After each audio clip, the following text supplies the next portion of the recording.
when Jack Thornton discovered dozens of terrified animals abandoned at the county fairgrounds during a devastating flood. His impulsive decision to shelter them in his struggling family barn saved their lives, but jeopardized his last chance to sell his failing farm. As news of his makeshift animal sanctuary spread through social media, the financially ruined farmer never imagined that these unwanted creatures would transform his property into the region's most beloved tourist destination, changing not just his fate, but the economic future of his entire rural community. Before we jump back in, tell us where you're tuning in from. And if this story touches you, make sure you're subscribed, because tomorrow I've saved something extra special for you. Jack Thornton wiped sweat from his weathered brow as the summer sun beat down on Wildwood Farm. At 42, his face already showed the deep creases that came from 2 decades of early mornings, late nights, and the unrelenting pressure of keeping a family farm afloat in an age of industrial agriculture. The 120-acre property had belonged to the Thornton family for 4 generations, but now Jack feared they might be the last to work this land. "How's the tractor running, Lily?" he called to his 19-year-old daughter, who was tinkering with the ancient John Deere that had seen better days decades ago. Lily Thornton straightened up from the engine, tucking a loose strand of auburn hair behind her ear. Her hands were stained with grease, but there was a determined set to her jaw that reminded Jack of her mother. "It's running, but barely. We need a new fuel pump and probably a dozen other parts." Jack nodded, adding tractor repairs to the mental list of expenses they couldn't afford. Since his wife Karen's passing from a car accident 3 years ago, the farm had been in steady decline. Without her business acumen and tireless work ethic to complement his farming knowledge, Jack had struggled to keep up with changing markets and rising costs. "Well, keep it alive as long as you can," he said, managing a smile that didn't quite reach his eyes. "We've got to finish harvesting the east field before that storm hits tomorrow." Lily wiped her hands on an old rag, concern evident in her expression. "Dad, Mr. Hargrove called again this morning while you were out. He says Meridian Developments is still interested in buying the farm, but they need an answer by the end of the month." Jack's face hardened at the mention of the corporate developer. Meridian had been circling Wildwood Farm for over a year, eager to convert the prime acreage into luxury vacation homes.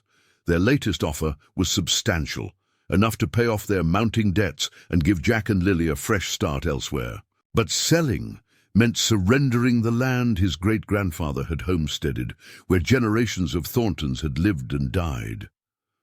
"We've still got options," Jack insisted, though they both knew this wasn't entirely true. The bank had already extended their mortgage deadlines twice, and their organic certification renewal was due next month, another expense they could barely afford. Lily chewed her lower lip, a habit she'd had since childhood when worried. "The community college application deadline is next week. If I defer again—" "You're not deferring," Jack interrupted firmly. "We agreed. You start classes in the fall, no matter what happens with the farm." After high school, Lily had postponed college for 2 years to help save the farm.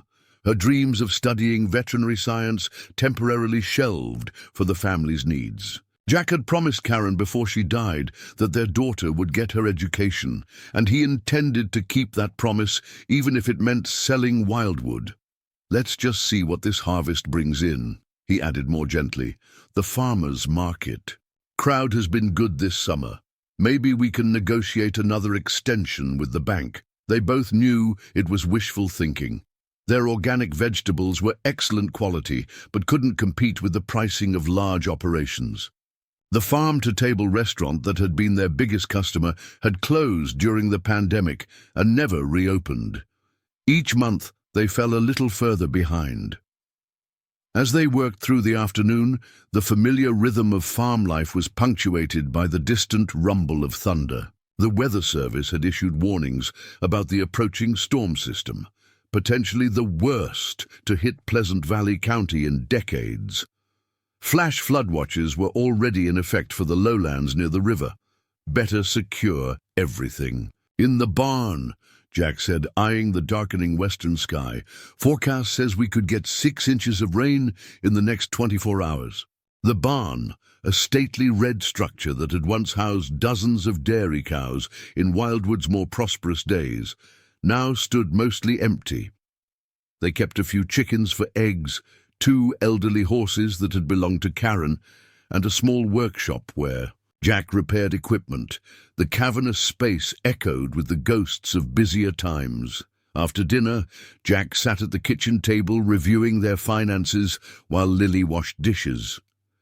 The numbers hadn't magically improved since his last assessment. Between the mortgage, equipment repairs, and basic necessities, they were falling short by nearly $2,000 each month. The Meridian offer looked more inevitable with each passing day.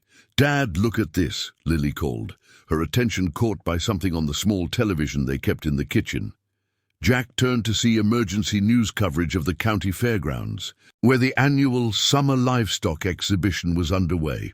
Due to rapidly rising floodwaters, an emergency evacuation has been ordered for the Pleasant Valley Fairgrounds, the reporter announced, rain pelting her as she spoke. Authorities are urging all visitors and exhibitors to leave immediately.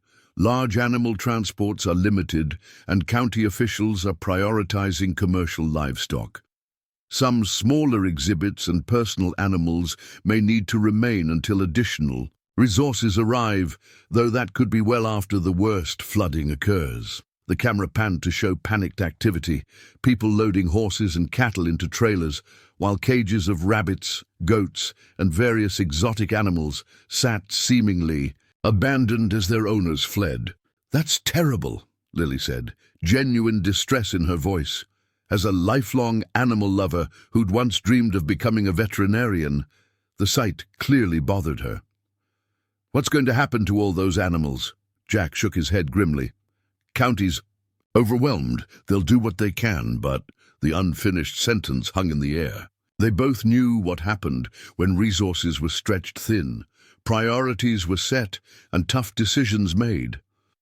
Later that night, as rain began to pelt the farmhouse roof and wind rattled the windows, Jack found himself unable to sleep. The images from the fairgrounds haunted him, abandoned animals facing rising waters with no way to escape. He thought of Karen, who had volunteered at the county animal shelter for years, who had never turned away a stray in need. "What would you do?" he whispered into the darkness, almost able to picture his wife's determined expression. He already knew the answer. At 5:30 a.m., as grey dawn broke through sheets of rain, Jack found Lily already in the kitchen, dressed in her raincoat and boots. "I was just coming to wake you," she said, a familiar resolve in her eyes. "We need to help those animals at the fairgrounds." Jack nodded, both proud and worried. "I've been thinking the same thing. But Lily, you should know.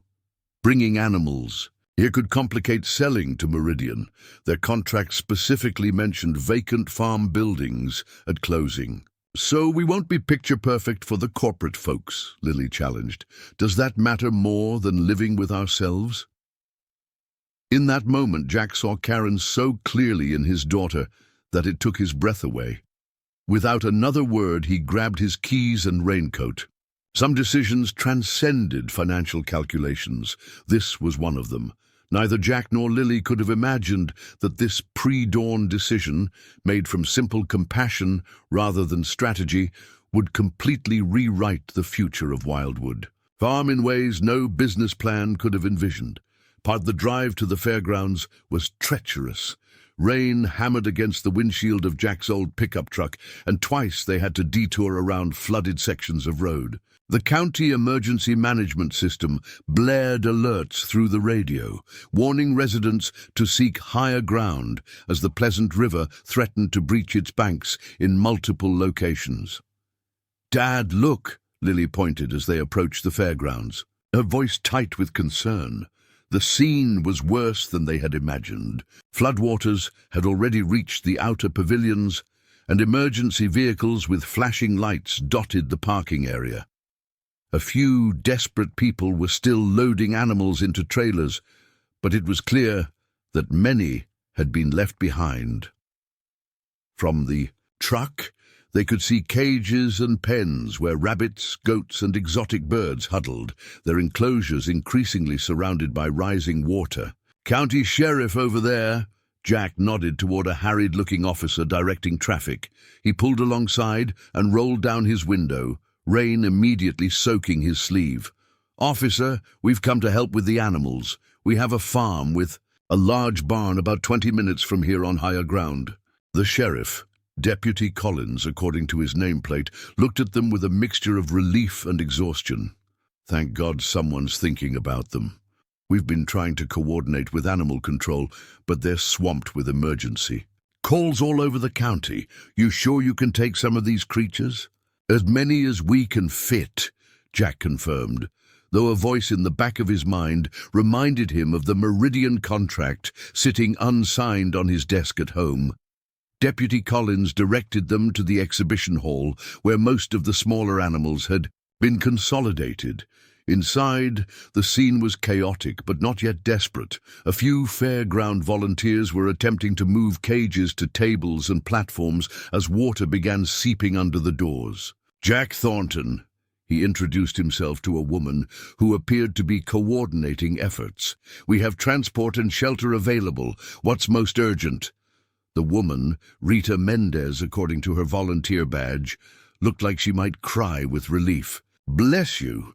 We've got about 30 rabbits, a dozen goats, some exotic birds, 3 pot-bellied pigs, and—" she gestured toward the back of the hall, "a few more unusual exhibits from the exotic animal display. The large livestock got priority evacuation, but these smaller animals—" "We'll take whatever you need us to," Lily assured her, already moving toward the rabbit cages.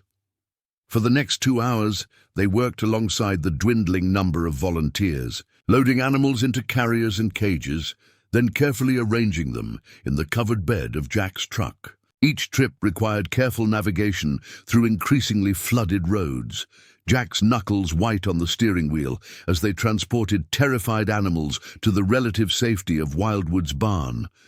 By midday, the fairgrounds were largely underwater, but most of the animals had been evacuated, some by county resources, many by the Thorntons.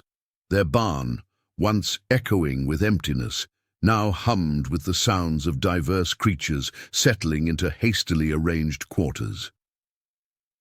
Lily moved from pen to pen, checking water bowls and offering reassurance to frightened animals. Her natural affinity for animal care was evident in how quickly they calmed at her approach. Jack watched her with a mixture of pride and melancholy, remembering how Karen had always said their daughter had a healing touch with animals. "What do we do now?" Lily asked, joining her father at the barn entrance, where they surveyed their impromptu menagerie. Rain continued to pound the roof, and weather reports indicated the worst was yet to come. "We keep them safe until the county can figure something out," Jack replied, though he suspected that might take longer than anyone anticipated. With infrastructure damaged across Pleasant Valley, animals would be low on the priority list. Back at the house, Jack reluctantly checked his email to find a message from Howard Hargrove, Meridian's representative. "Jack, weather looking bad. Need to move up inspection. Sending team tomorrow afternoon to evaluate property for final offer. Critical timing for board approval. Please ensure buildings are accessible." The timing couldn't have been worse. The barn was now filled with displaced animals, and there was no possibility of relocating them before Meridian's inspection team arrived. Jack knew what this meant. The carefully cultivated offer, their financial lifeline, was in jeopardy. He found Lily in the kitchen preparing food for their unexpected guests. "Meridian's coming tomorrow," he said simply. "Inspection, before final offer." Lily's hands stilled over the carrots she was chopping for the rabbits. "And if they see the animals?" The contract specifically required empty outbuildings at closing. This would technically be a breach of terms before we even sign. Jack ran a hand through his hair, conflict evident in his expression. They could withdraw the offer entirely. The weight of their situation settled between them. Without Meridian's offer, the bank would likely foreclose within months. They'd lose not only their family legacy, but any chance of funding Lily's education. Yet sending the animals back into a disaster zone was unthinkable. "We had to help them, Dad," Lily said quietly, returning to her task with deliberate focus. "Mom would have done the same thing." "I know," Jack agreed, watching his daughter's careful hands prepare nourishment for creatures that depended on them. "And I would make the same choice again." As darkness fell, the storm intensified. Jack and Lily made one final check on the animals before retreating to the house, where they listened to emergency broadcasts reporting widespread flooding and power outages throughout the county. Wildwood Farm, situated on higher ground than much of Pleasant Valley, had so far remained accessible, though several nearby roads had been closed. In the living room, Jack stared at the Meridian contract on his desk, the corporate logo gleaming under the lamplight. Tomorrow, representatives of the development company would arrive expecting to find a property ready for vacation home construction. Instead, they would discover a makeshift animal sanctuary born of compassion rather than business sense. As he finally headed to bed, Jack paused by the photograph of Karen that still held pride of place on their bedroom dresser. In it, she stood laughing in the summer sunshine, one arm around a young Lily, the other holding a rescued lamb they had bottle-fed that spring. "I might have just ruined our last chance," he told the photograph softly. "But I think you'd say some things matter more than money." Outside, the wind howled and rain battered the farmhouse that had sheltered Thorntons for generations, a house that after tomorrow's inspection they might lose forever. Yet somehow, despite the uncertainty looming before them, Jack slept more peacefully than he had in months, unburdened by the knowledge that when faced with a moral choice, they had chosen right. Jack awoke to the sound of his phone ringing insistently. The bedside clock read 5:47 a.m., and outside, the storm continued its assault, water streaming down the window panes in torrents. "Thornton," he answered groggily. "Jack, it's Deputy Collins."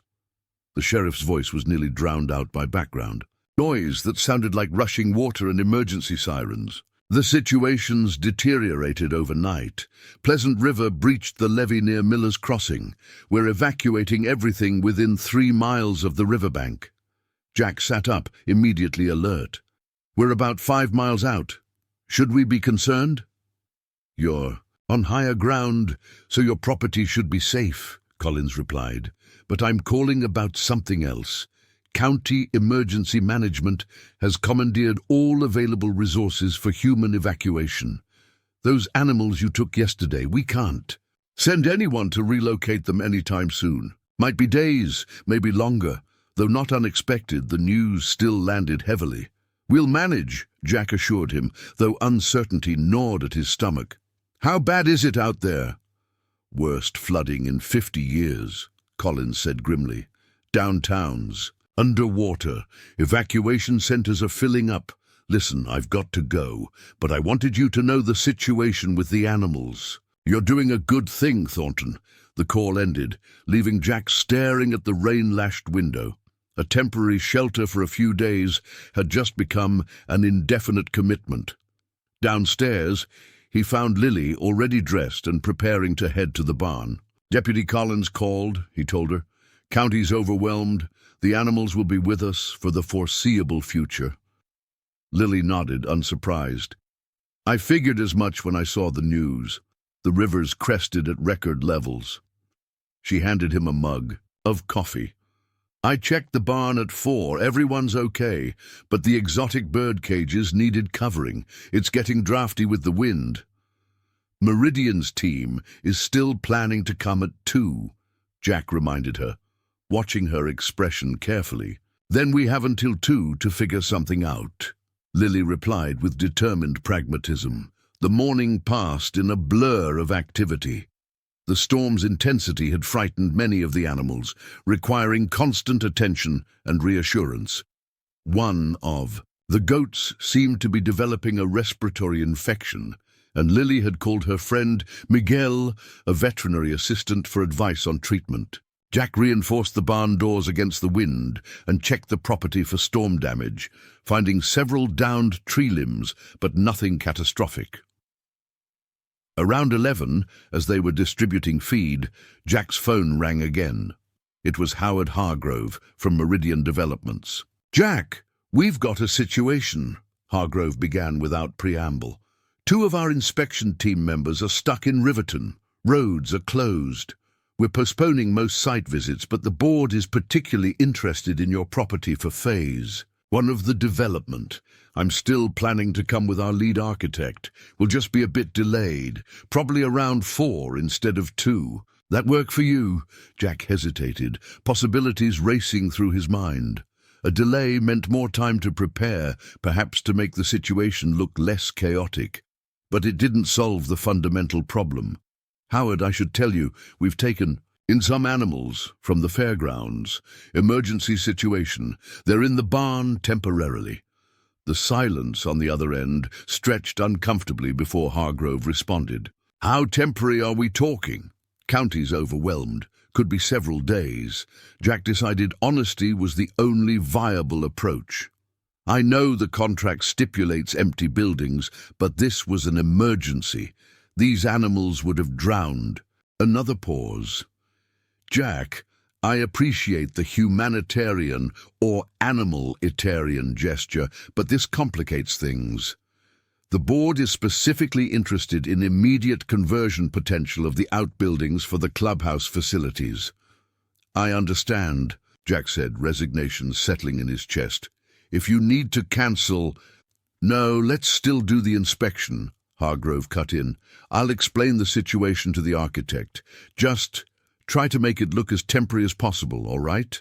Less like a zoo, more like a good deed with an end date." After ending the call, Jack found Lily tending to the pot-bellied pigs, who had proven surprisingly social, following her around like oversized puppies.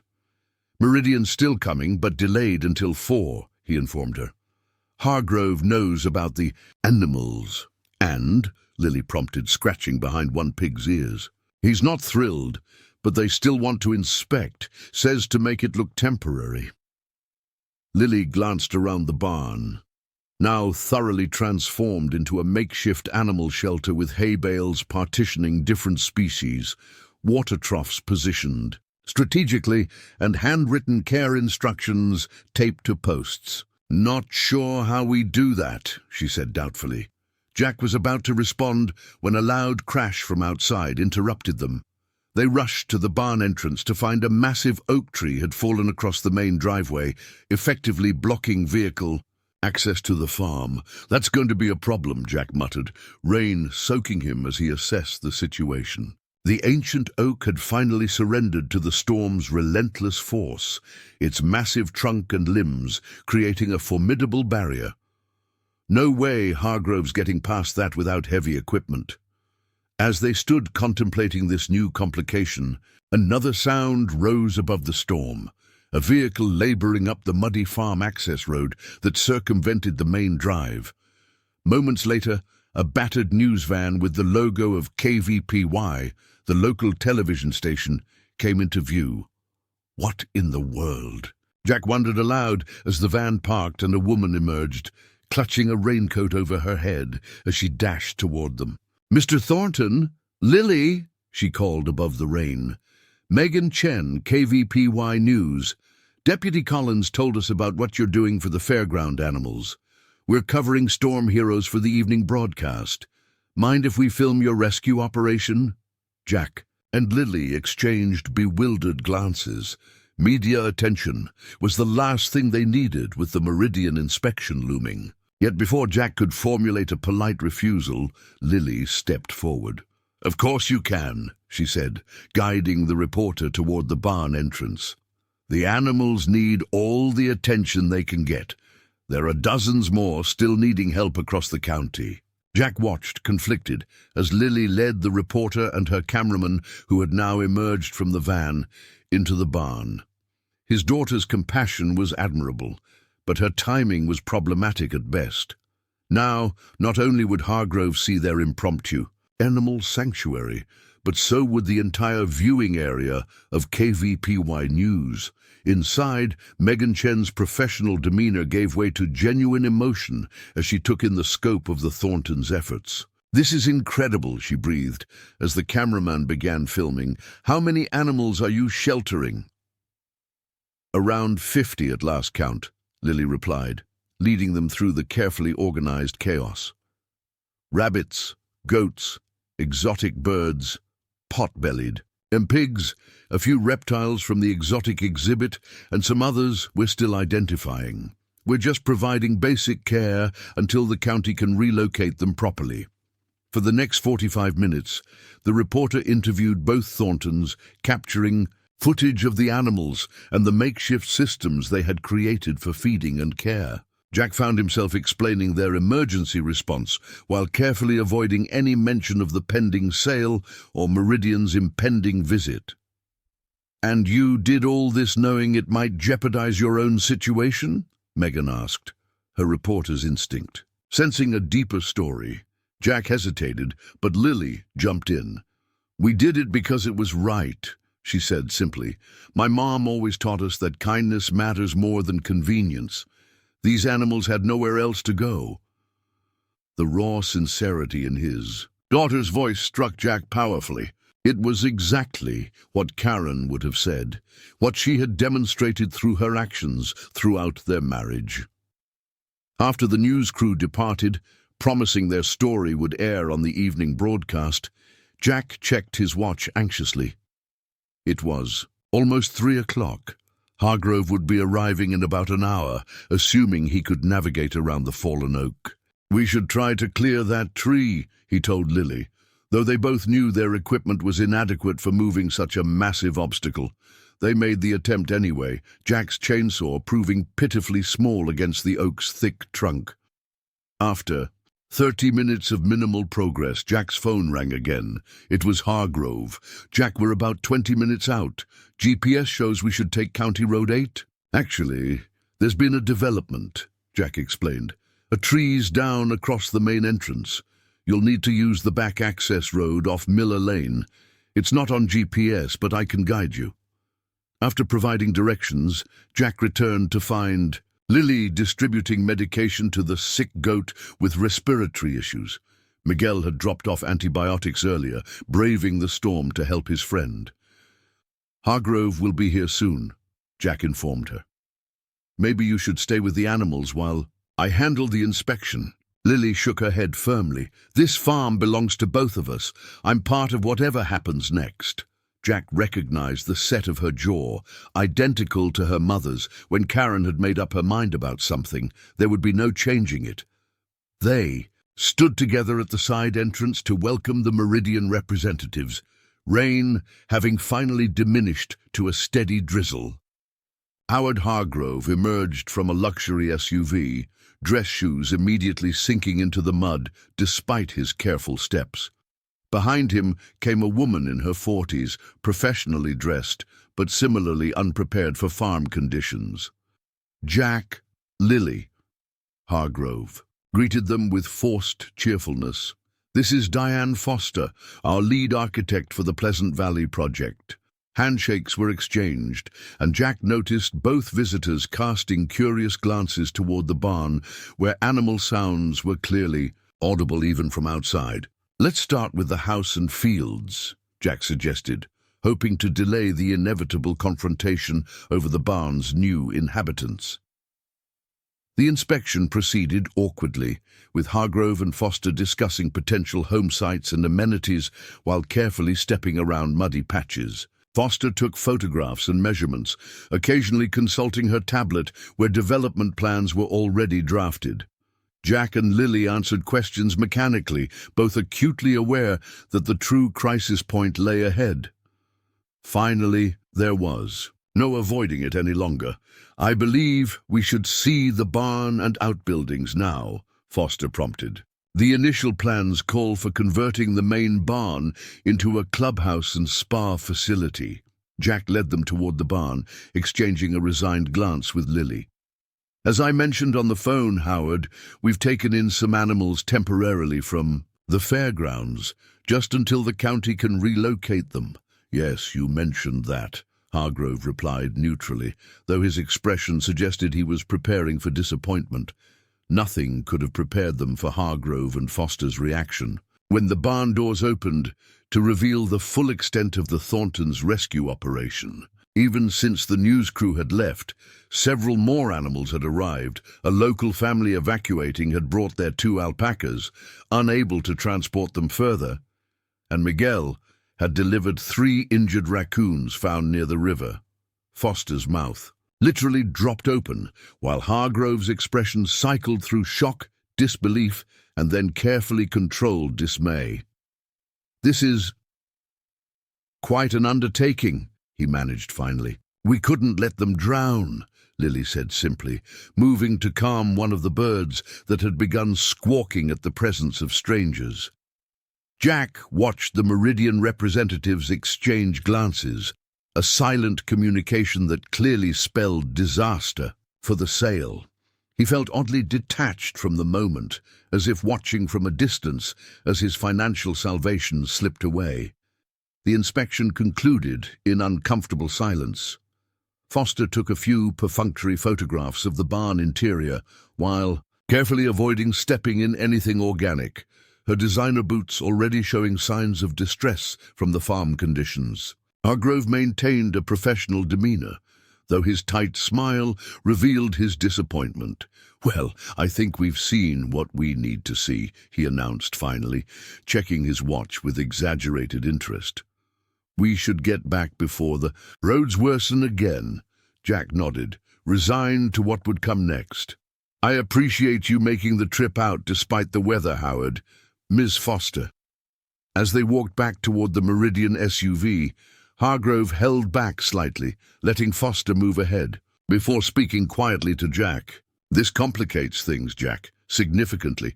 The board was already concerned about the timeline for development." "I understand," Jack replied evenly. "These were extraordinary circumstances." Of course, Hargrove agreed quickly. "Admirable, really. But from a business perspective," he let the sentence hang unfinished as they reached the vehicle. Foster was already on her phone, speaking rapidly to someone about reassessing the Phase 1 options and potential alternative properties. The message couldn't have been clearer. "I'll be in touch once I've discussed this with the board," Hargrove said with forced optimism as he climbed into the SUV. "Don't give up hope just yet." Jack and Lily stood side by side, watching as the vehicle navigated carefully down the muddy access road and disappeared from view. Rain began falling again, gentle but persistent. "They're not buying the farm, are they?" Lily asked, though it wasn't really a question. Jack put his arm around his daughter's shoulders. "No, honey, I don't think they are." Strangely, Jack felt a weight lift at saying the words aloud. The Meridian deal had been their financial lifeline, but it had also been a burden.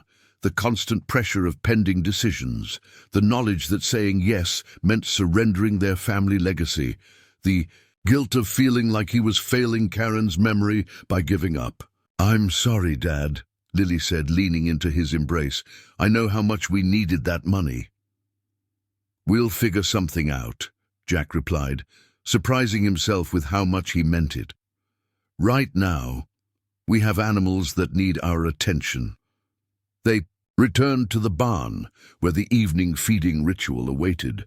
The news of their rescue operation had spread through the local farming community despite communication difficulties, and throughout the afternoon, neighbors had begun arriving with donations of feed, hay, and supplies. The Hendersons had brought a truckload of straw bedding from their own reserves. The Patels had delivered vegetable scraps from their market garden for the rabbits and goats.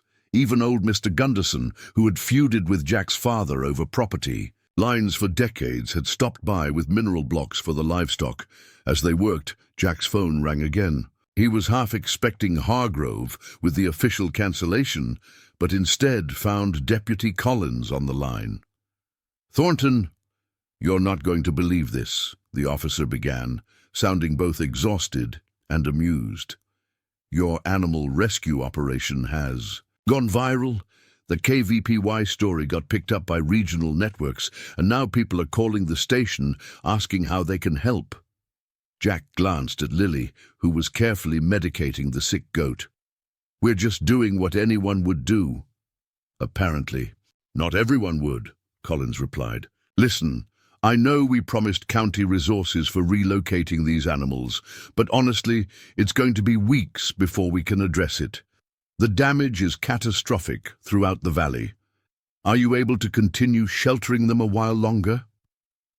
Before Jack could answer, the deputy continued, "The county manager authorized me to offer compensation for feed and supplies. It won't be much, but it's something.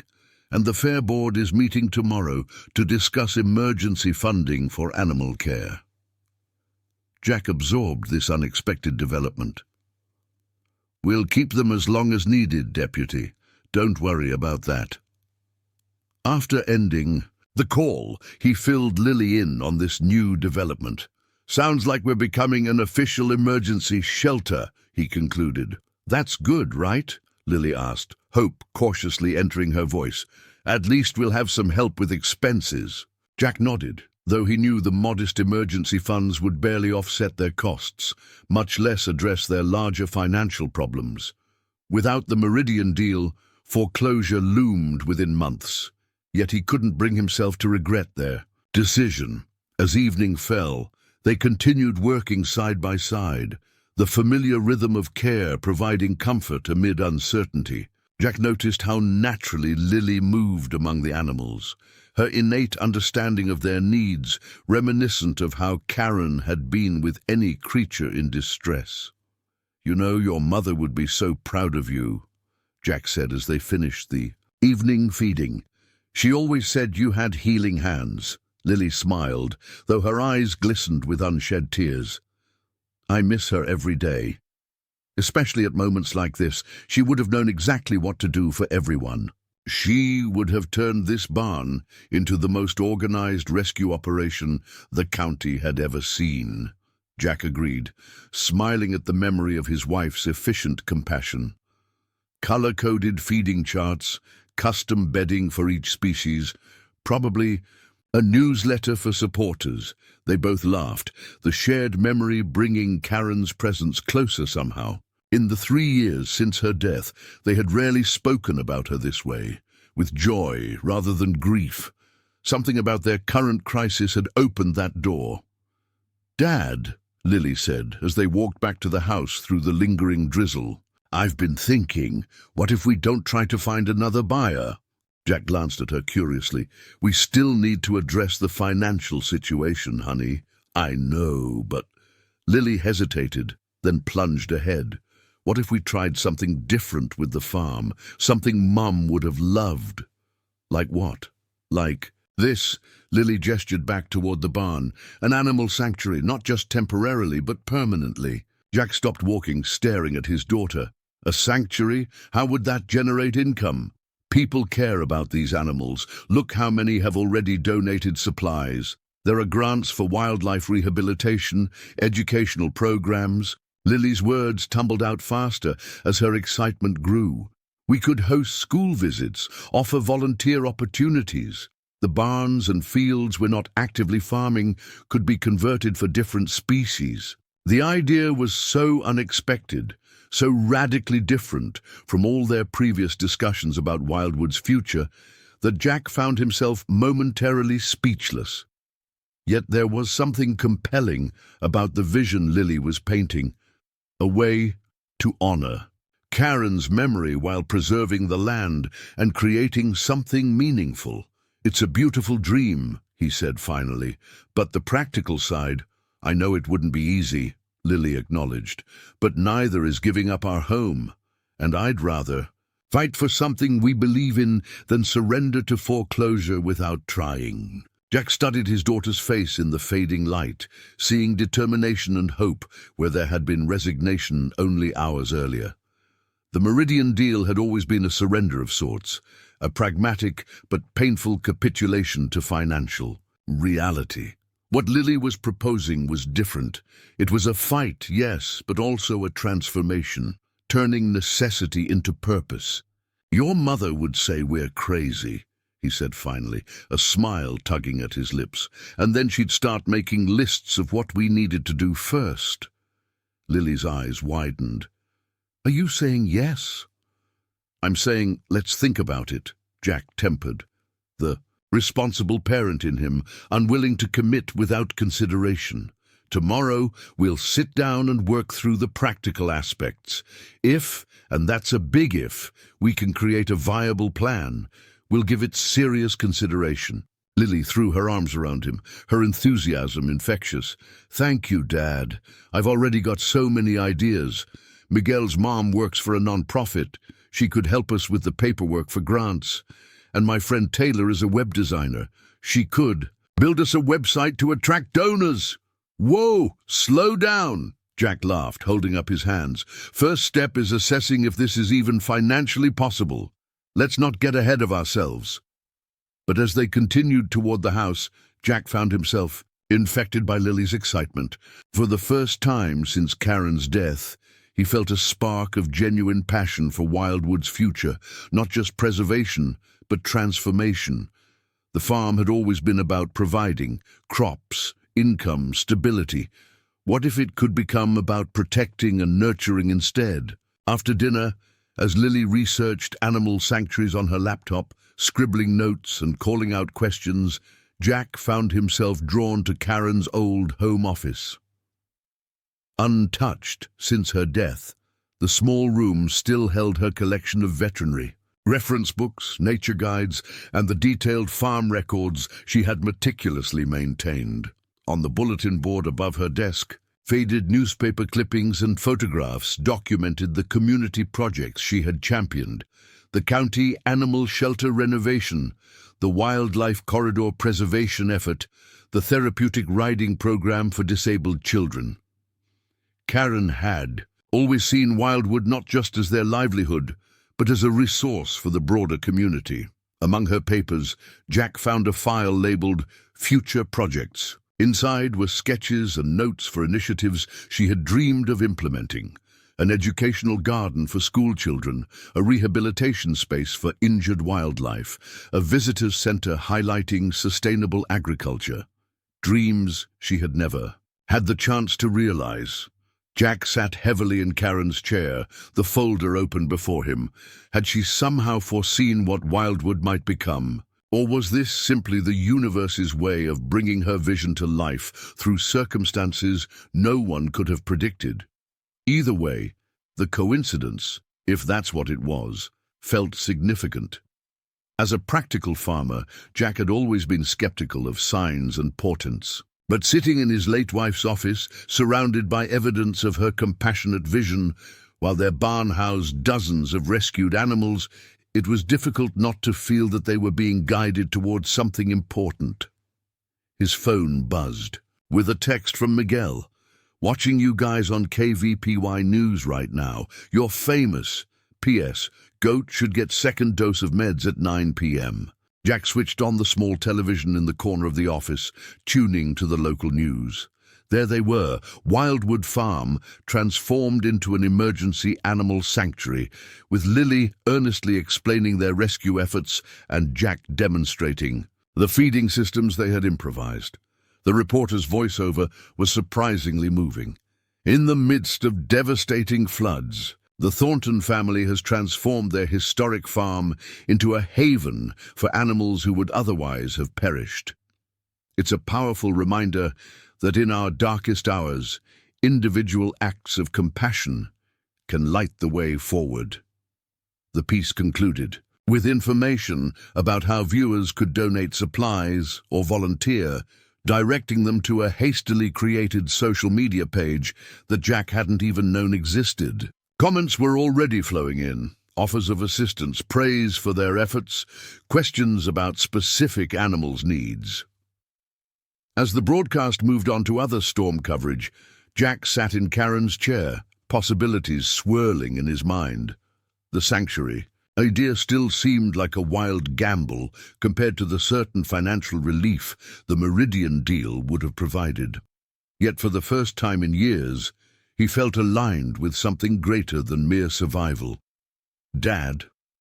Lily appeared in the doorway, eyes wide with excitement. "Have you seen what's happening online?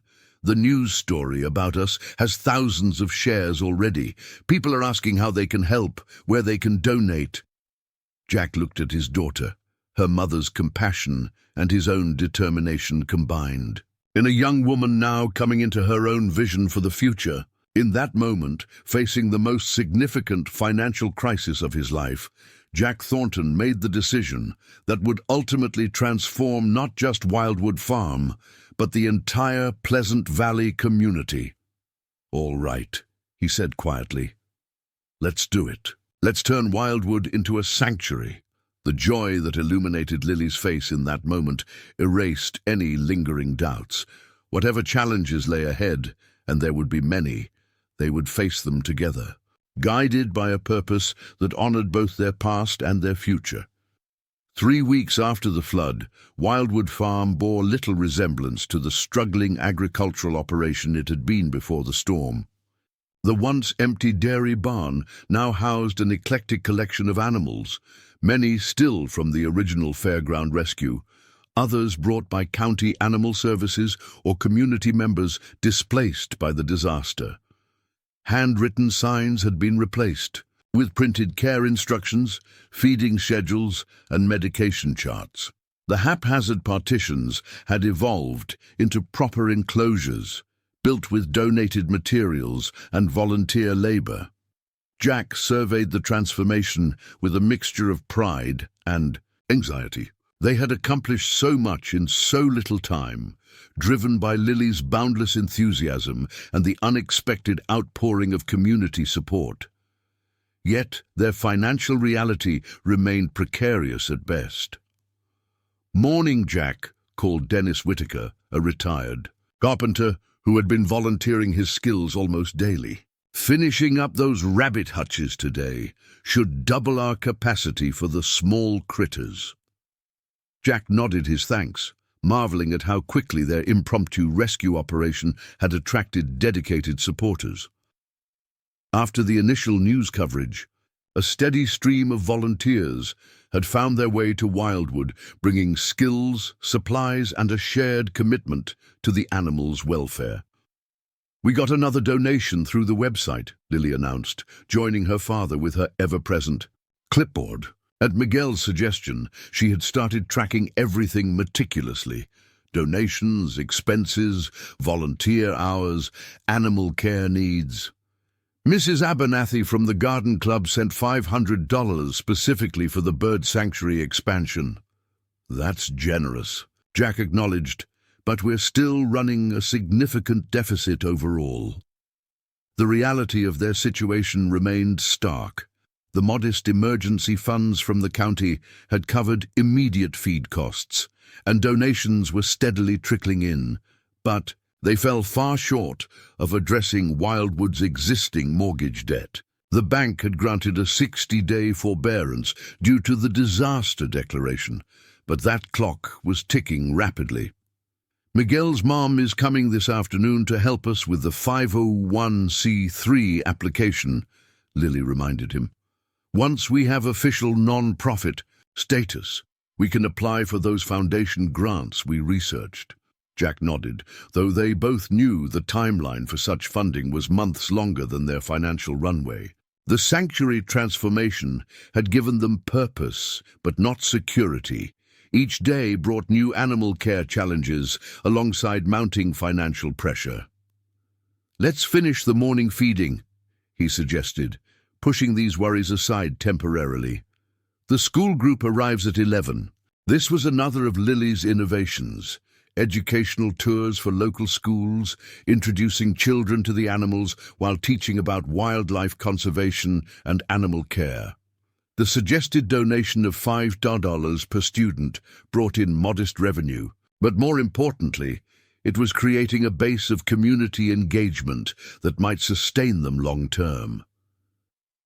As they worked, Jack couldn't help but notice Lily's fatigue. She had been operating at full throttle since the flood, sleeping minimal hours, constantly shifting between animal care, volunteer coordination, and sanctuary development. Her commitment was unwavering, but the physical toll was becoming evident. "You should take some time off," he suggested gently. "Maybe spend an afternoon with your friends. Miguel mentioned that concert in Riverton this weekend."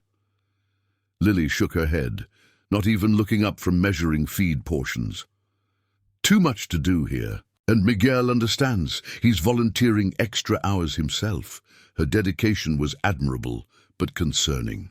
Jack recognized the pattern all too well. Karen had shown the same single-minded focus when championing causes, sometimes at the expense of her own well-being. "The point of saving this place is for you to have a future here," Jack reminded her. "Running yourself into the ground won't help anyone." Before she could respond, a familiar SUV pulled into the yard. Jack recognized Frank Devlin, their loan officer from First National Bank. The sight of him arriving unannounced sent a jolt of anxiety through Jack's chest. "Keep working," he told Lily. "I'll handle this." Jack met Devlin at his vehicle, forcing a casual greeting. "Frank wasn't expecting you. Something wrong with the forbearance paperwork?" Devlin, a man in his 50s with the perpetually concerned expression of someone who spent his days delivering difficult financial news, shook his head. "Nothing wrong. Just thought I should see this sanctuary operation in person. News has reached the bank board." This was unexpected. Jack gave a non-committal nod and gestured toward the barn. "Happy to show you around." As they walked, Devlin observed the activity with undisguised curiosity. Volunteers were conducting health checks on the rabbits. A local veterinarian was examining the sick goat that had now become a permanent resident. And children from a homeschool group were learning about wildlife rehabilitation from a volunteer. "Naturalist, this is impressive," Devlin admitted, clearly surprised by the scale and organization. "When we heard you'd converted to an animal sanctuary, most of the loan committee assumed it was a small-scale hobby operation." "We're serious about this transition," Jack replied, leading him through the various sections of the main barn. "It wasn't our original plan, but sometimes life takes unexpected turns." Devlin nodded thoughtfully. "That said, Jack, the forbearance period expires in just over a month. The board is sympathetic to your situation, but they'll need to see a viable financial pathway forward." The reality check was precisely what Jack had been expecting. "We're working on that. Non-profit registration is underway. Grant applications are being prepared, and community support is growing daily." He gestured toward the donation box near the entrance. "It's not enough yet, but we're building momentum." "I hope so," Devlin said, his tone suggesting professional skepticism rather than malice. "The board is meeting next week to review all disaster-related forbearances. Having a concrete financial plan would strengthen your position considerably." The implication was clear. Their current trajectory of good intentions and grassroots support wouldn't satisfy the bank's requirements. Jack felt the weight of responsibility settle even more heavily on his shoulders. After Devlin departed, Jack found Lily in the makeshift office they had established in one of the smaller outbuildings. She was huddled with Elena Vasquez, Miguel's mother and an experienced non-profit administrator, reviewing paperwork for their sanctuary registration. "The bank visited," Jack informed them, trying to keep his tone neutral. "We need to accelerate our financial planning." Elena looked up from the documents, her expression sympathetic but practical. "How much time do we have?" "The forbearance expires in 39 days. The board is meeting next week to review our case." Lily's face paled slightly, but her resolve remained steady. "Then we need to show them we're viable. What about that corporate sponsorship idea we discussed? Local businesses funding specific animal enclosures or programs? That's a longer-term strategy, Elena cautioned. Realistically, even with expedited processing, your non-profit status will take at least 60 days. Most foundation grants run on quarterly or annual cycles. Corporate sponsorships require relationship building. The timeline mismatch was the crux of their dilemma. What they were building was worthy and potentially sustainable, but it required a runway they simply didn't have. What about a major fundraising event? Lily suggested, the slight tremor in her voice betraying her awareness of their precarious position. Something to engage the whole community, generate immediate income, and demonstrate our long-term potential to the bank? Elena considered this thoughtfully. It would need to be significant, something that attracts attention beyond Pleasant Valley and organized quickly. A sanctuary grand opening, Jack said slowly, the idea taking shape as he spoke. Not just a fundraiser, but a formal introduction of Wildwood's transformation to the broader region. The concept gained momentum as they discussed it. Vendors, activities, tours, animal encounters, all designed to showcase what Wildwood was becoming while generating immediate revenue through ticket sales, sponsorships, and donations. 4th of July weekend, Lily proposed. It's 3 weeks away. Everyone will be looking for family activities, and many of the usual celebrations are cancelled due to flood recovery. Jack mentally calculated the work required to prepare the farm for such an event, while continuing their daily animal care operations. It would mean even longer hours, additional volunteer coordination, marketing efforts, and a host of logistical challenges. The timing, just a week before their bank meeting, left no margin for error. It's ambitious, he acknowledged, maybe too ambitious given our current resources. Elena studied them both, her expression thoughtful. You know what makes special events successful, a compelling story, and you have that, a family farm transformed by compassion during a crisis, becoming something the whole community can take pride in. She closed the folder of non-profit documents decisively. I think it's worth trying. The following days blurred into an exhausting cycle of animal care, sanctuary improvements, and event planning. Lily created a social media campaign that quickly gained traction, attracting attention from regional news outlets still following their flood rescue story. Local businesses, eager to associate with what had become a rare positive narrative amid the disaster recovery, offered sponsorships for various activities and animal areas.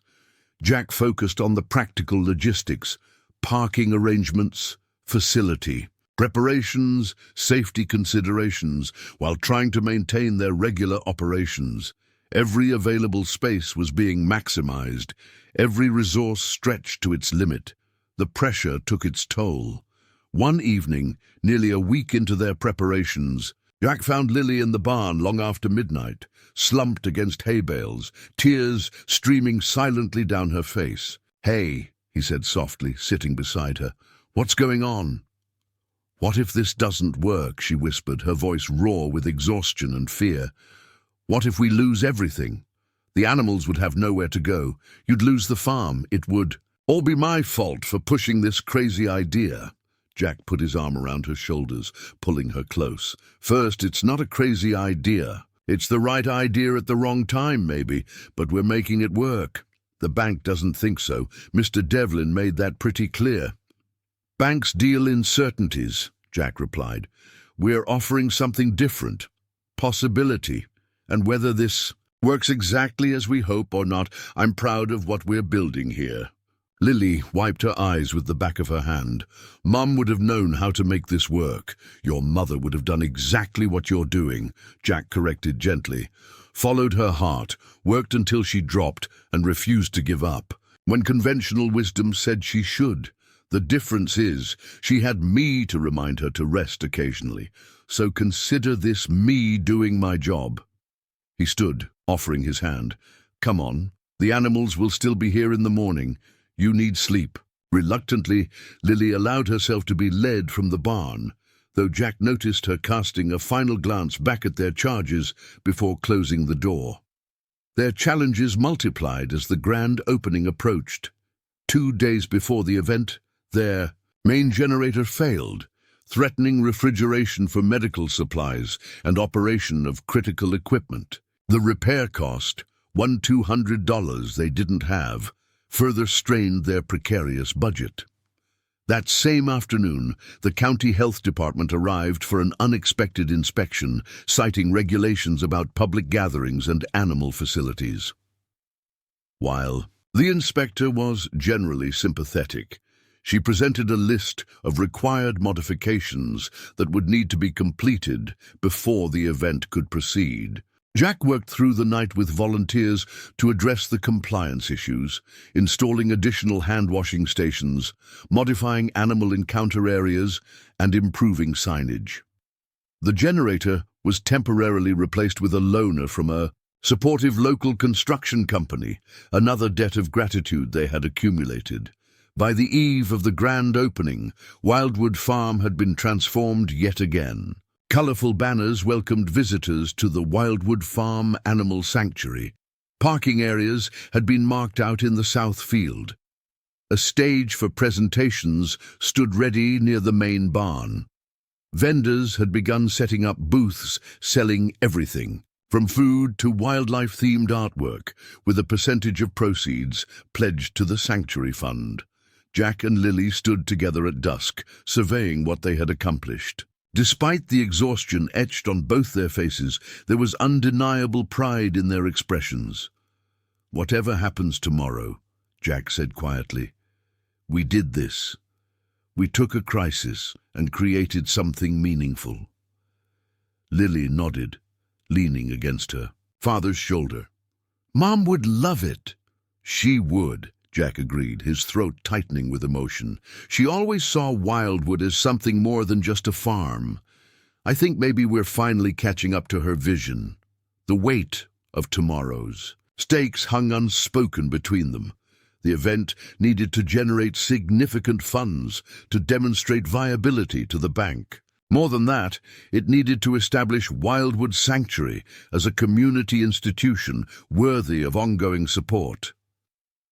As darkness fell, they completed final preparations before collapsing into exhausted sleep, both silently praying that their sacrifices would be enough to save not just the animals who had found refuge with them, but the land that had sustained their family for generations.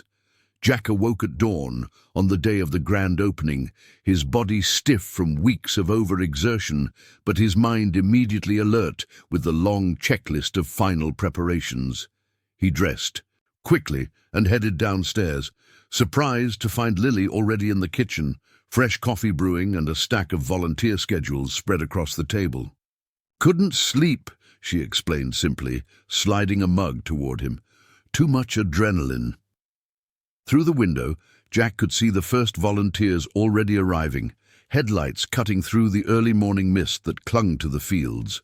Despite his anxiety about the day ahead, he felt a surge of gratitude for this community that had materialized around them, embracing their vision and contributing their time and energy without hesitation. "We should go greet them," he said, taking a quick gulp of coffee. "The vendor setup starts in 30 minutes. By mid-morning, Wildwood Farm was barely recognizable. The previously quiet property now buzzed with activity as volunteers erected tents, hung decorative bunting, and arranged information stations about the various animals. The parking field, which Jack had worried might be largely empty, was rapidly filling with cars bearing license plates not just from Pleasant Valley, but from counties throughout the region.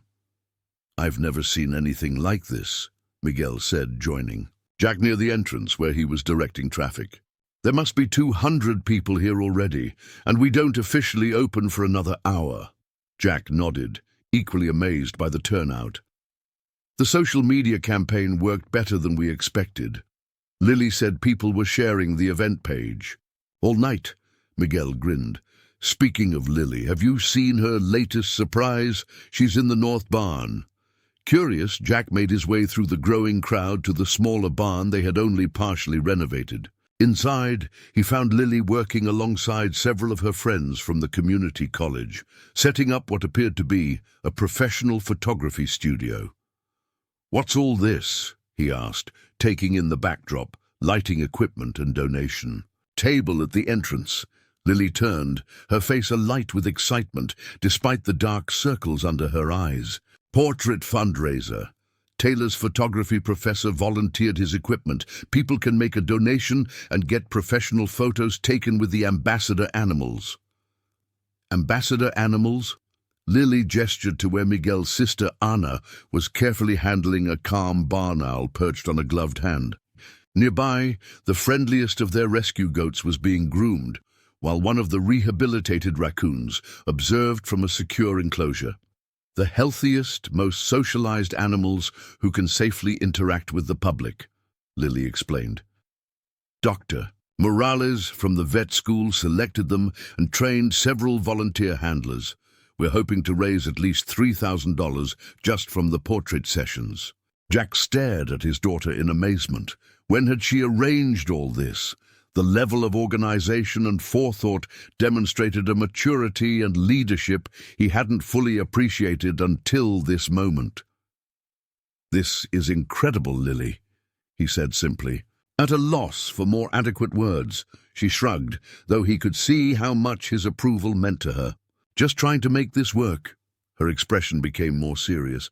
"Dad, there's something else you should know. Frank Devlin called this morning. He's coming to the event with 2 members of the bank's board of directors." Jack absorbed this news with a mixture of hope and apprehension. The bank representative's presence could be a positive sign, an opportunity to demonstrate firsthand the community support for their venture, or it could be a courtesy visit before they delivered. "Bad news at next week's meeting." "When do they arrive?" he asked. "Around noon. I've arranged for Elena to give them a VIP tour." Again, Jack was struck by his daughter's foresight. Elena Vasquez, with her professional non-profit background and natural diplomatic skills, was the perfect person to present their vision to the skeptical bankers. "Good thinking," he nodded. "Let's make sure." He was interrupted by a commotion at the entrance. An unfamiliar woman in her 60s, elegantly dressed despite the farm setting, had arrived with what appeared to be an entourage of assistants. Volunteers were directing them toward the main barn with obvious deference. "Who's that?" Jack asked, puzzled. Lily's eyes widened. "That's Victoria Caldwell. I sent her an invitation but never actually expected." She trailed off, clearly stunned. "Victoria who?" "Caldwell. The Caldwell Foundation. They're one of the largest animal welfare funders in the state. She almost never makes public appearances." Lily was already moving toward the entrance, smoothing her shirt nervously. "I need to greet her." Jack watched his daughter hurry away, marveling at how far she had stretched beyond her comfort zone in pursuit of this dream. The shy teenager who had once hesitated to speak in front of her class was now confidently approaching one of the region's most prominent philanthropists. By noon, the sanctuary grand opening was in full swing. Over 500 visitors had passed through the entrance, each paying the suggested donation of $15 per adult and $10 per child. Food vendors were doing brisk business, with a percentage of their sales pledged to the sanctuary. The presentation stage hosted a rotation of speakers, local veterinarians, wildlife experts, and rescue organizations, all emphasizing the importance of the work Wildwood was undertaking. Jack found himself constantly in motion, troubleshooting issues as they arose. A parking shortage that required opening an additional field, a temporary power outage in one of the education tents, an over-enthusiastic child who had slipped under a barrier to get closer to the goats. Through it all, he remained acutely aware of the bank representatives who had arrived precisely at noon and were now being guided through the property by Elena. From a distance, he observed their reactions. Frank Devlin seemed genuinely impressed by the transformation. nodding appreciatively as Elena explained various aspects of their operation. The other two, a stern-looking woman in her 50s and a younger man in an expensive suit, maintained more inscrutable expressions, though Jack noticed they were taking extensive notes. "Mr. Thornton," a volunteer approached, looking slightly harried. "The news crews are asking for you. They want to do a live interview about the sanctuary." Jack was momentarily taken aback. "News crews? Plural?" "Yes, sir. 3 stations. They're set up by the main stage. Media attention had been part of their promotional strategy, but they hadn't anticipated multiple networks showing interest." Jack glanced again at the bank representatives, who had now noticed the media presence and were watching with increased attention. "Tell them I'll be there in 5 minutes," he decided. This could be a crucial opportunity to demonstrate the sanctuary's public appeal to the very people who would decide their financial fate. As he made his way toward the stage, Jack encountered Lily deep in conversation with Victoria Caldwell. To his surprise, they were laughing together, the philanthropist's hand resting comfortably on his daughter's arm, as if they were old friends rather than new acquaintances. "Dad!" Lily called, waving him over. "Ms. Caldwell, this is my father, Jack Thornton." The elegant woman extended her hand, her grip surprisingly firm for someone of her age and stature.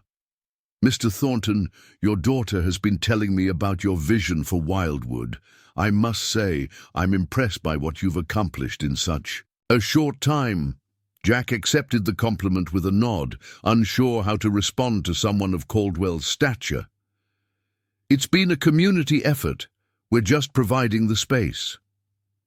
"Don't diminish your role," Caldwell admonished gently. "Vision and leadership are rare commodities, especially when facing adversity." She glanced around at the bustling sanctuary.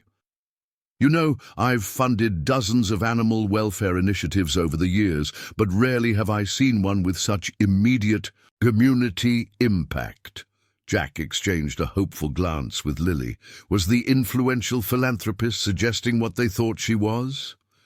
"The Caldwell Foundation has a special interest in rural animal welfare programs," she continued, "particularly those that create educational opportunities and economic benefits for communities recovering from natural disasters." The description fit Wildwood Sanctuary so perfectly it almost seemed tailored to them. Jack felt a flicker of hope ignite in his chest. "We'd be honored to be considered for any support the Foundation might offer," he said carefully, not wanting to presume too much. Caldwell smiled enigmatically. "I've asked my staff to prepare some paperwork. Lily knows where to find me after you've finished with your media obligations." She nodded toward the stage where the news crews were setting up. As Jack made his way to the interview, his mind raced with possibilities. Could the Caldwell Foundation actually be interested in funding their sanctuary? If so, how would that influence the bank's decision? For the first time since the flood, a viable path forward seemed to be emerging. The live interviews passed in a blur, with Jack describing their rescue efforts during the storm and the subsequent evolution into a permanent sanctuary. He emphasized their educational programs, community engagement, and long-term vision for Wildwood as not just an animal refuge, but a center for conservation education and rural revitalization. Some might say turning a traditional family farm into an animal sanctuary is an unusual choice, one reporter prompted. "What made you decide to take this direction?" Jack paused, considering his answer carefully. He was acutely aware that the bank representatives were now standing at the edge of the crowd, listening intently. Sometimes the right path finds you when you're looking in a completely different direction, he said finally. "We were facing difficult decisions about Wildwood's future when the storm hit. Taking in those first animals wasn't a strategic choice. It was simply the right thing to do. But in that moment of crisis, we discovered a new purpose for this land that has been in our family for generations." He gestured to the community gathered around them. "What you see today isn't just our vision, it's the result of hundreds of people coming together to create something meaningful from disaster. Wildwood has always been about nurturing life, whether that was crops or livestock. Now we're nurturing wildlife, educating visitors, and preserving a piece of our rural heritage in a new way." The sincerity in his voice resonated with the crowd, drawing spontaneous applause.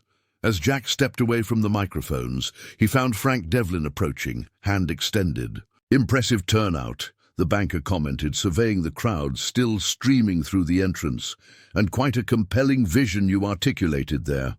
Jack accepted the handshake, trying to read the man's neutral expression. "Thanks for coming today, Frank. I hope this gives you and your colleagues a clearer picture of what we're trying to accomplish." Devlin nodded, his professional reserve softening slightly. "I've been your loan officer for 8 years, Jack.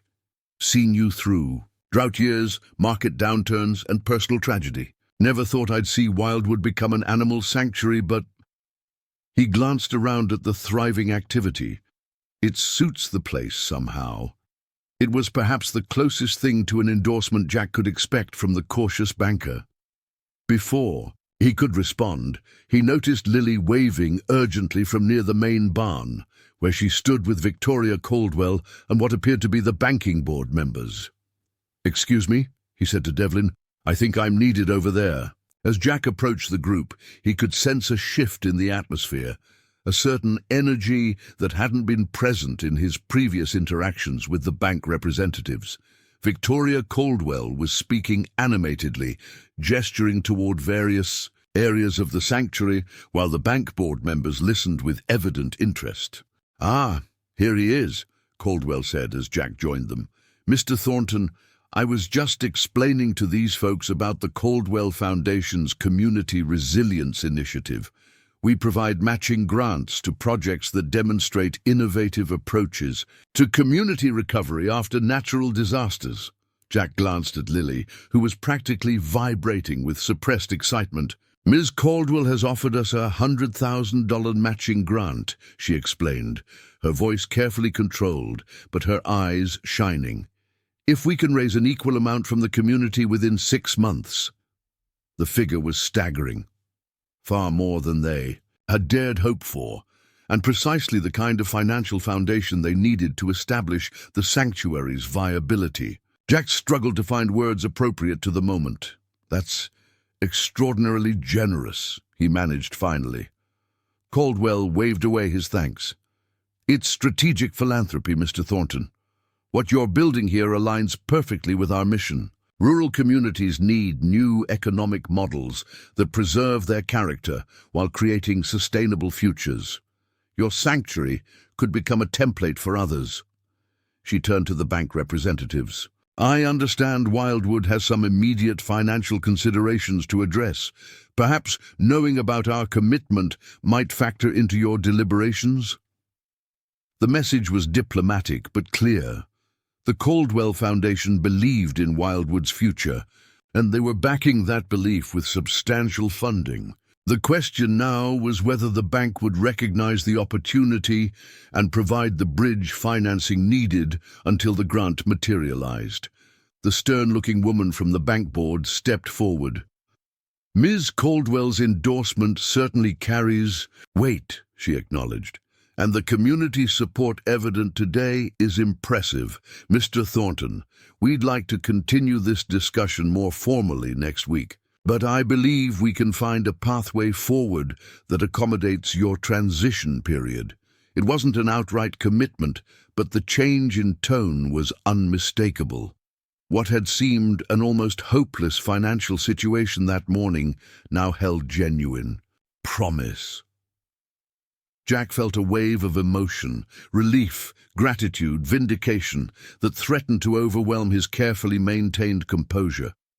Before he could respond, a commotion near the exotic birds exhibit drew everyone's attention.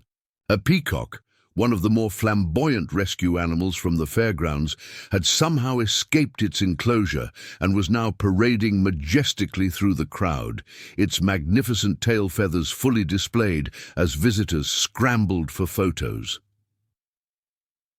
Unexpected spectacle broke the tension of the moment, drawing laughter from even the serious bank director. As volunteers hurried to gently herd the peacock back to its proper area, Jack caught Lily's eye across the group. Her expression mirrored his own feelings, a mixture of joy, disbelief, and the dawning recognition that their impossible gamble might actually succeed. In that moment of shared understanding, Jack felt Karen's presence more strongly than he had. Since her death, this day, this transformation of Wildwood into something that honored both its past and embraced a new future seemed to carry her blessing. The land that had sustained generations of Thorntons would continue to do so, just in a way none of them could have imagined before the storm changed everything. Victoria Caldwell was watching him closely, as if reading his thoughts. "Your wife would be proud," she said quietly, surprising Jack with the personal observation. "You knew Karen?" he asked, confused. Caldwell smiled. "Not personally, but I make it my business to understand the people behind the projects we support. Your wife's community conservation efforts were well documented. This sanctuary is a natural extension of work she began years ago. The connection was unexpected, but somehow fitting. Even in her absence, Karen remained intertwined with Wildwood's evolution, her values and vision helping to shape its future." As the bank representatives moved away to continue their tour, Lily slipped her hand into her father's, a gesture she hadn't made since early childhood. "We're going to make it, aren't we?" she asked softly. Jack squeezed her hand, watching as the peacock, now recaptured, received admiring attention from a group of children. "Yes," he said with newfound certainty. "I believe we are." The day after the grand opening, Jack sat at the kitchen table, surrounded by evidence of their unexpected success. Stacks of cash and checks from donations totaled nearly $28,000, far exceeding their most optimistic projections. The visitor count had topped 900 people, with many expressing intentions to return regularly. Local businesses were already inquiring about ongoing partnership opportunities. By any measure, Wildwood Sanctuary's introduction to the broader community had been triumphant. Yet despite this success, Jack felt a growing unease as he reviewed their overall financial position. The impressive single-day revenue, combined with Victoria Caldwell's promised matching grant, had fundamentally altered their prospects, but significant challenges remained before they could consider themselves secure. "Morning, Dad," Lily called, cheerfully as she entered the kitchen, her step lighter than it had been in weeks. "Have you seen the social media numbers? We gained over 3,000 followers yesterday alone." Jack smiled at her enthusiasm. "That's fantastic. And wait until you see the donation total."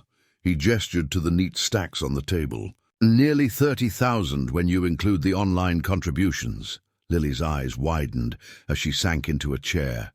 "That's amazing. Plus the Caldwell Foundation grant.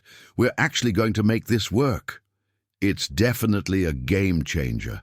Jack agreed, though his tone remained measured. "But we need to talk about next steps. The bank meeting is still scheduled for Friday, and while yesterday certainly strengthened our position, there are some realities we need to address." Lily's expression sobered as she recognized her father's serious mood. "What's wrong? I thought with the Caldwell grant—" "The grant is conditional on us raising matching funds within 6 months, Jack reminded her. "That's achievable based on yesterday's response, but the funds won't be released until we complete the match.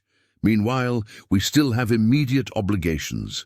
He spread several papers before her: the mortgage statement, utility bills, feed supply invoices, and equipment rental charges that had accumulated during their transformation. "The bank may agree to restructure our loan based on our new direction, but they'll still require immediate payments to demonstrate viability." Lily studied the figures, her earlier jubilation dampening. Okay, so we use some of yesterday's donations to cover these immediate expenses, then focus on fundraising to complete the Caldwell match. We still have a path forward. We do, Jack nodded. But there's another complication. Remember Howard Hargrove from Meridian, the developer? Lily frowned. What about him? Jack slid another document across the table, an email that had arrived late the previous night. Meridian's still interested in Wildwood, but not for vacation homes anymore. They want to create an eco-tourism destination centered around a luxury resort with our sanctuary as the main attraction. Lily scanned the email, her frown deepening. They want to buy the property and then lease part of it back to us for the sanctuary. That doesn't make sense. Actually, from a business perspective, it makes perfect sense, Jack countered. They'd acquire the land at agricultural prices, develop the prime sections for a resort, and use our sanctuary as a ready-made attraction that draws visitors to their facility. They'd control the property while benefiting from our operation. But we'd lose control of Wildwood, Lily protested. Everything we're building would become subordinate to their commercial interests. Before they could discuss further, Jack's phone rang. The caller ID showed Frank Devlin from the bank. Frank? Jack answered, trying to keep his tone neutral. I was just reviewing the grand opening results. We had quite a turnout. So I hear, Devlin replied. That's actually why I'm calling. The board has moved up our meeting to tomorrow morning. Can you be at the bank at 9? Jack exchanged a concerned glance with Lily. That's unexpected. Any particular reason for the change? Several factors, Devlin said vaguely. I'd rather not discuss specifics over the phone. Just bring your financial summary from the event and any documentation regarding the Caldwell Foundation commitment. After ending the call, Jack relayed the conversation to Lily. Moving the meeting up could be good or bad, he concluded. Either they're eager to support our new direction or they want to address concerns before we build more momentum. Or they've heard about Meridian's new offer, Lily suggested, her expression troubled. If the bank knows another buyer is interested, it might affect their willingness to work with us on loan restructuring. That night, unable to sleep, Jack wandered onto the porch with a cup of tea. The sanctuary had fallen quiet, though occasional animal sounds drifted from the barns. The property looked peaceful in the moonlight, giving no indication of the decision. Point looming over its future. He was surprised when the screen door creaked and Lily joined him, wrapped in a throw blanket against the night chill. Couldn't sleep either, she asked, settling into the chair beside him. Jack shook his head. Too many variables, too many unknowns. They sat in companionable silence before Lily spoke again. I found something in Mom's old files today. I was looking for the property survey maps and came across a folder labeled Conservation Easement Research. Jack turned to her with interest. I don't remember Karen mentioning anything about conservation easements. It looks like she was exploring it before she got sick, Lily explained. According to her notes, she was considering placing part of Wildwood under a permanent conservation easement to protect it from development while still allowing agricultural use. How would that have helped us financially? Jack frowned, trying to understand his late wife's thinking. There are tax benefits, Lily said, but more importantly, there are specialized loans and grants available for properties under conservation. Protection. She had highlighted several programs specifically for farms transitioning to more sustainable models. As they continued discussing this possibility, a vehicle approached along the driveway. Unusual at nearly midnight. Jack tensed until he recognized Miguel's old truck. Sorry to come by so late, Miguel apologized as he hurried toward the porch. But I just heard something you need to know before your bank meeting. He explained that his cousin worked at the county assessor's office and had overheard a conversation about Wildwood. Apparently, Meridian Development wasn't just proposing to buy their farm. They were actively lobbying county officials to rezone a large portion of Pleasant Valley for Commercial tourism development, with Wildwood as the centerpiece. They've already submitted preliminary applications, Miguel reported. My cousin says they've been working on this for weeks, long before your grand opening. They're presenting it as rural economic recovery, using the flood damage as justification for fast-tracking the approvals. This revelation cast Meridian's renewed interest in an entirely different light. Far from being impressed by the sanctuary's success, they had been developing a comprehensive strategy to capitalize on Wildwood's transformation while maintaining control of the property. The next morning brought additional complications. As Jack prepared for the bank meeting, he received an email from Victoria Caldwell that made his heart sink.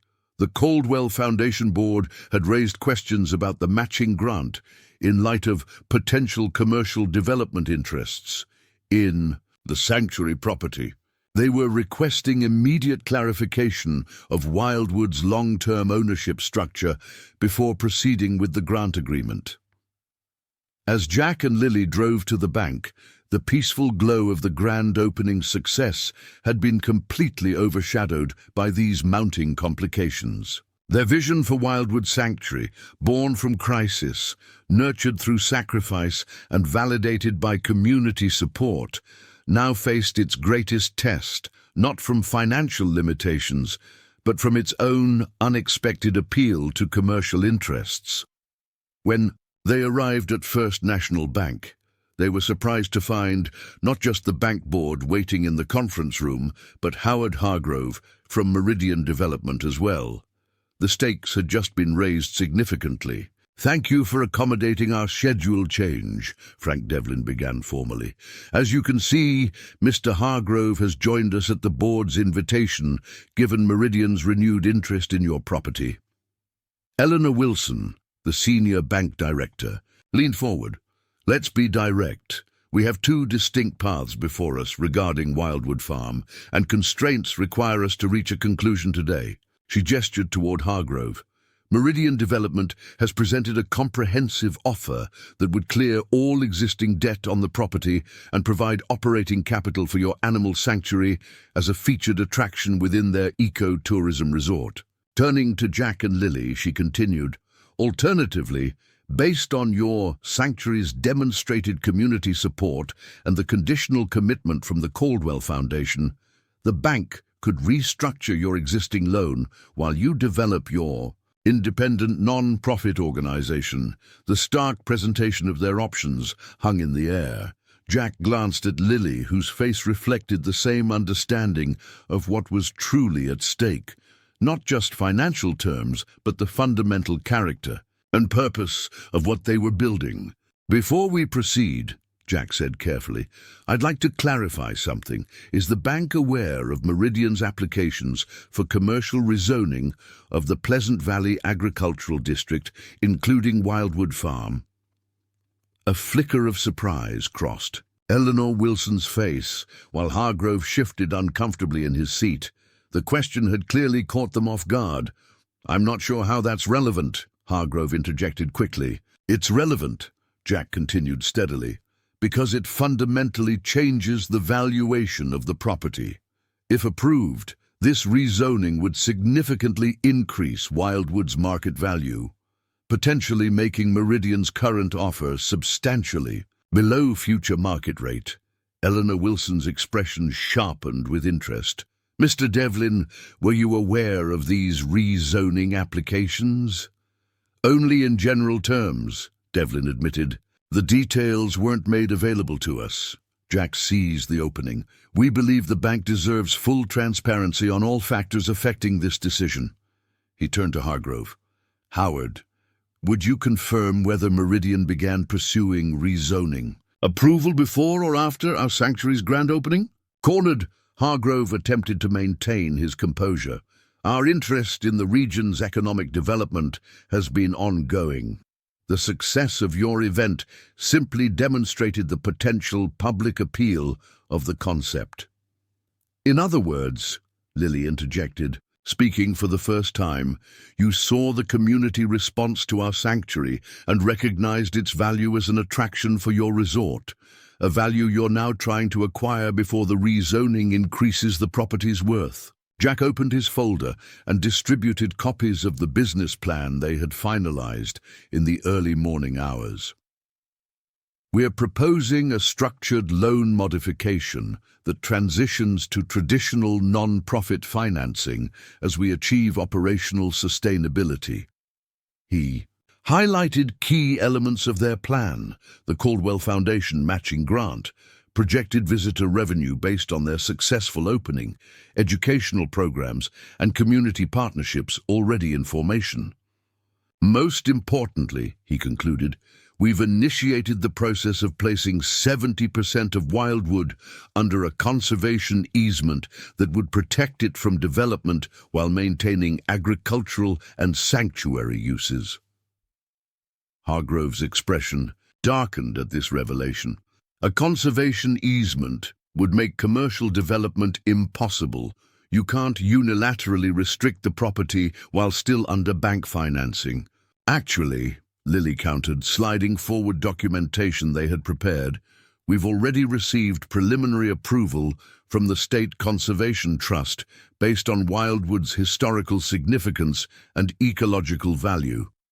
They've expressed willingness to expedite the process given the circumstances.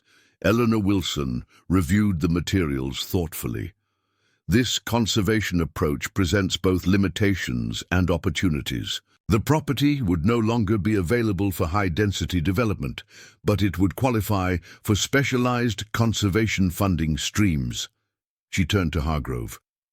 Would Meridian maintain interest in the property under these conditions?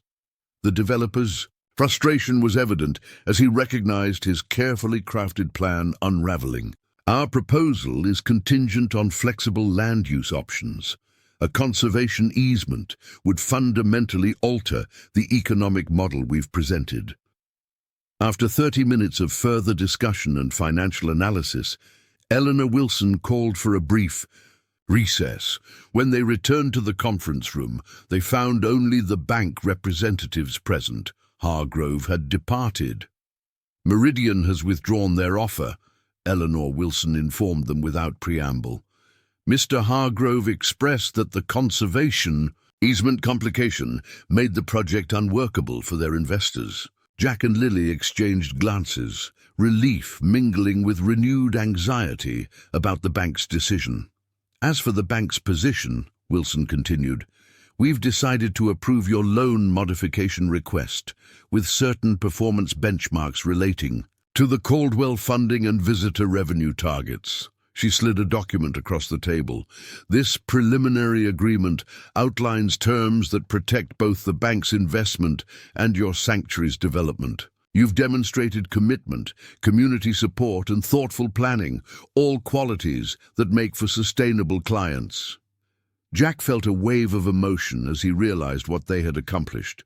Wildwood Sanctuary would move forward on their own terms, preserving both the land's character and their independent vision.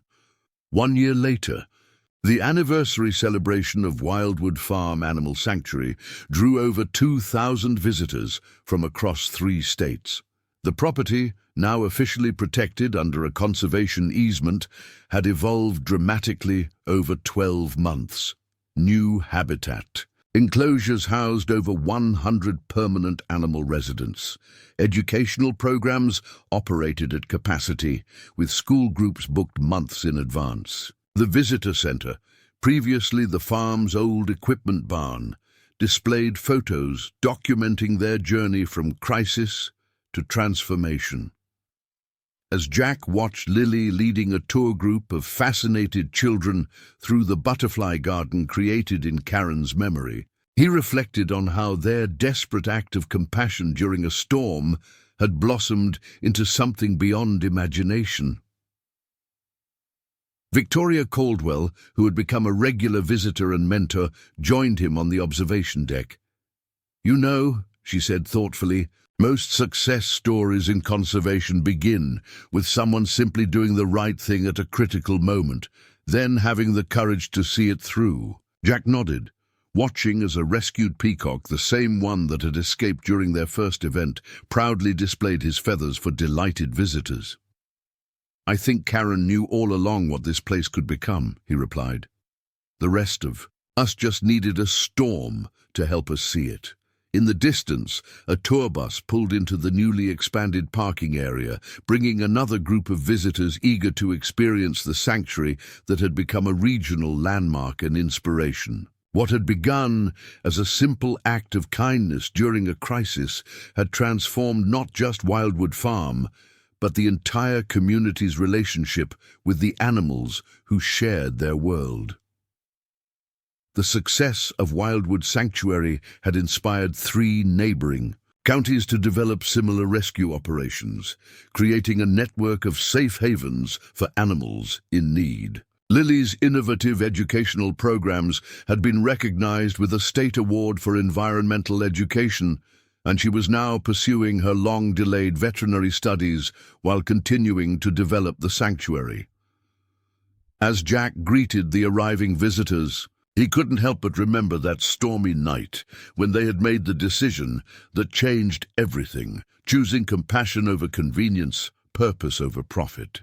In saving the animals, they had ultimately saved so much more: their family legacy, their connection to the land, and a vision of what rural communities could become when centered around care rather than consumption. Up next, you've got 2 more extraordinary stories right on your screen. If this one touched your heart, you won't want to miss these. Just click and check them out. And remember to subscribe and hit the notification bell so you never miss an upload from us.